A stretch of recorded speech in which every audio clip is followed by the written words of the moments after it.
Look at these two bottles. Both are Fanta orange. But why is the one on the left, the Nigerian one, vibrating with a neon glow, almost radioactive in color, while the one on the right looks something closer to an actual fruit? The answer isn't just different recipes. It is a story of corporate double standards, uneven regulation, and a legal battle that exposed something most consumers were never meant to see. Fanta is one of Nigeria's most popular soft drinks. Birthdays, weddings, shops, school canteens, roadside kiosks, and almost every neighborhood fridge. For many Nigerians, it is not just a drink, it is culture, nostalgia, routine. But to understand Fanta's place in Nigeria, you first have to understand the scale of our soft drink economy. Nigeria is Africa's largest soft drink market. We consume an estimated 53 billion liters of beverages every year, and carbonated drinks make up the majority of that market, with brands like Coca-Cola, Fanta, and Pepsi controlling nearly 70% of sales. In urban areas, many consumers consume between 4 to 8 bottles a week,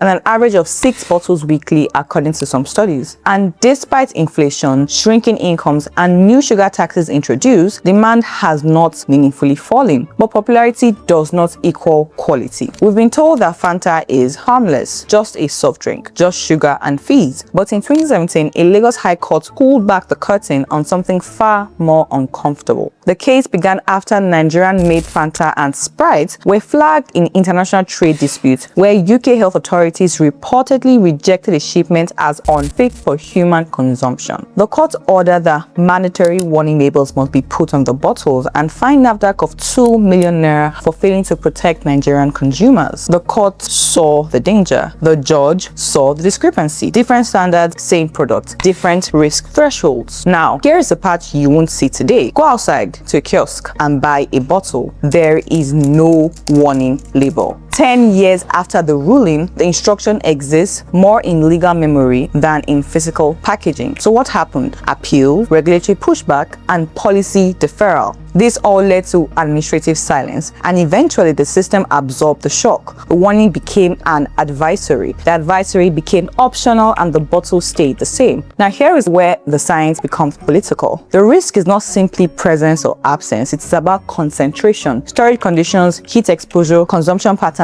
and regulatory thresholds. The Nigerian Bottling Company argued that preservatives were within Nigerian legal limits and that tropical climates require higher preservation. On paper, that sounds technical, but translated, it simply means Nigeria is hotter, so we need more chemicals to keep the drink stable. But that argument is a lie and breaks down under comparison. Take environments like Saudi Arabia, United Emirates, Kuwait. Their temperature is much higher than Nigeria, and yet there is no benzene found in their Fanta. These are environments where temperature regularly exceeds 45 to 50 degrees Celsius, and in many cases hotter than Nigeria's average extreme. Yet, beverage production there seems to not uniformly rely on high preservative thresholds. Instead, companies often adapt through better manufacturing, cold chains, and stricter addictive limits. Ghana, another tropical market, has also maintained more conservative thresholds in certain categories. So the heat requires more chemicals argument is not a universal rule. It is one interpretation among several possible systems. If heat triggers a chemical reaction that turns benzoic acid into benzene, a known carcinogen, then logic says a hotter climate needs less benzoic, not more. This raises a harder question. If other hot markets manage risk differently, why is higher chemical tolerance the default here?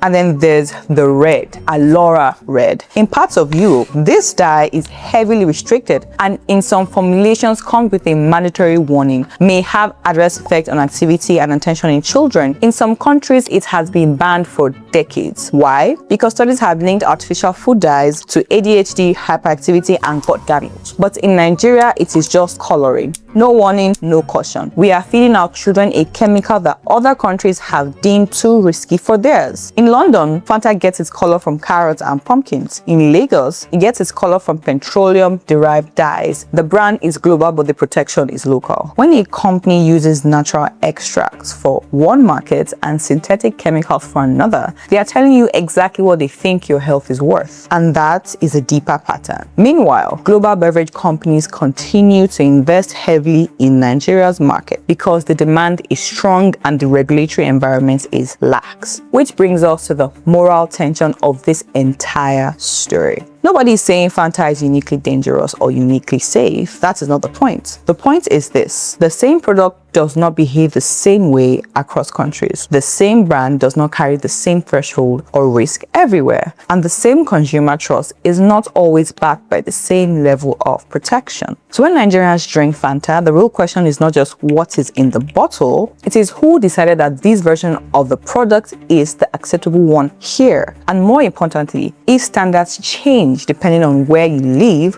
what does that say about whose health is prioritized and whose is negotiable? Because in the end, this is not just a story about soda, it is a story about systems, about inequality disguised as regulation, about how everyday consumption hides global decisions made far away from the people who live with them. And once you see that, even a familiar orange bottle stops feeling ordinary.